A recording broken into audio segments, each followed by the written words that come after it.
So for the first page of week 2, I've gone and done my quick quiz where I've recalled the information I remembered from last week. I've then used and applied my knowledge from last week to think about my learning for the rest of week 2. And I'd identified food, habitats and conservation as areas that I could learn more about to help me come up with ways of caring for garden birds.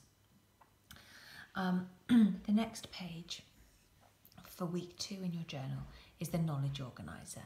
And again, this is something that we do at the start of the week where we think about what are we going to be learning about this week.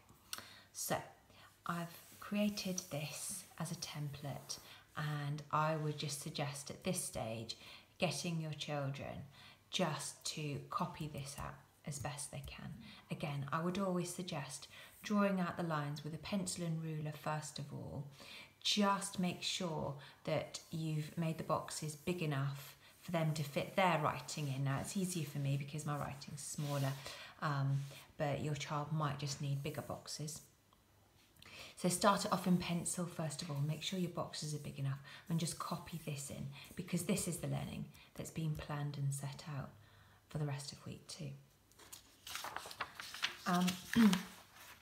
Realistically, just before I move on, this will probably take you most of Monday and into Tuesday.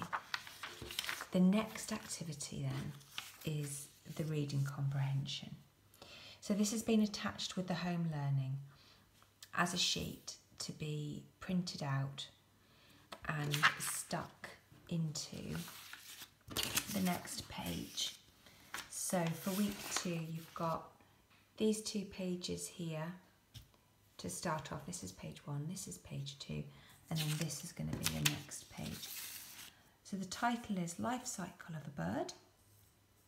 And again, I've underlined it in a pencil first of all, written on, and then gone back over with a pen. If you can print this out and then stick it on the page, that would be great. It doesn't have to be printed out though. As long as your child is able to read the information, they will still be able to complete this activity.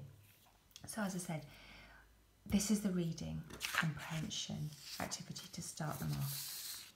So they'll read through, get them to read it to you, or they can read it independently and then you can talk about it afterwards. Or you might want to read it through and they could highlight and underline any new vocabulary.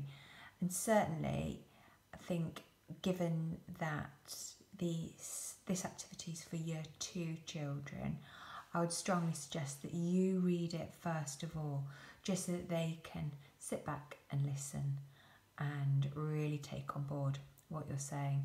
Then maybe read it a second time and then identify the new vocabulary.